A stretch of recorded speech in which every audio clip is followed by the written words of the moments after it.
ಪರಿಸರ ದಿನಾಚರಣೆ ಅಂಗವಾಗಿ ಜೈ ಕರ್ನಾಟಕ ಮೈಸೂರು ವತಿಯಿಂದ ನಾವು ಈ ಪಾರ್ಕ್ ಇಲ್ವಾರ ಗ್ರಾಮದ ಪಾರ್ಕ್ ಒಂದರಲ್ಲಿ ಬಂದು 100 ಗಿಡಗಳನ್ನು ನೆಟ್ಟಿ ಇವತ್ತು ಪಕ್ಷಿ ಪ್ರಾಣಿಗಳಿಗೆಲ್ಲರಿಗೂ ಆಹಾರ ಆಗಲಿ ಅಂತೇಳಿ ಈ ಮೂಲಕ ನಾವು ಒಳ್ಳೆಯ ಕೆಲಸಗಳನ್ನ ಸತತ 3 ವರ್ಷಗಳಿಂದ ನೆರವೇರಿಸ್ತಾ ಬಂದಿದ್ದೇವೆ.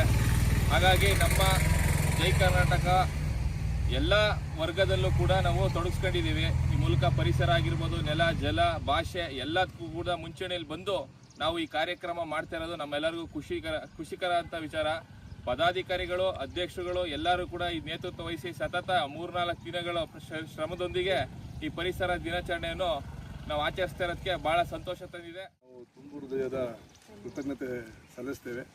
ಹಾಗೆ ಇನ್ನೂ ನಮ್ಮ ಹರ್ಷ ಅವರಾಗಿರ್ಬೋದು, ಕಾಂತರಾಜ್ ಆಗಿರ್ಬೋದು, ನಮ್ಮ ಹೆಚ್ಚಿನ ಸ್ನೇಹಿತರುಗಳೆಲ್ಲ ಬಂದು ಈ ಕಾರ್ಯಕ್ರಮಕ್ಕೆ ಭಾಗವಹಿಸಿ ಯಶಸ್ವಿ ಮಾಡಿದ್ದಾರೆ. ಅದರಲ್ಲೂ ಇನ್ಯಾರು ಮೇಡಮ್, ನಮ್ಮ ಆಶಾ ಮೇಡಮ್ ಅವರು, ನಮ್ಮ ಮಧು ಅವರು ಕಂಟಿನ್ಯೂಸ್ ಆಗಿ 3 ಡೇಸ್ ಕೆಲಸ ಮಾಡಿದ್ದಾರೆ.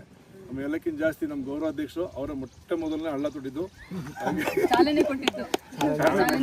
ಶಂಕುಸ್ಥಾಪನೆ ಮಾಡಿ ಈ ಗಿಡಕ್ಕೆ ಒಳ್ಳೆ ಆಯುಸ್ಸು, ಆರೋಗ್ಯ ಬರಲಿ ಅಂತ ದೇವರಲ್ಲಿ ಪ್ರಾರ್ಥನೆ ಮಾಡ್ತೀನಿ. ಈ ಆಂದೋಲನ ಹೀಗೆ ನಿಲ್ಲಲ್ಲ, ಪ್ರತಿ ವರ್ಷನೂ ಮುಂದುವರ್ಕೊಂಡು ಹೌದು, ಈ ಆಂದೋಲನ ವರ್ಷ ಮಾಡ್ಕೊಂಡು ಹೋಗ್ತಾರೆ.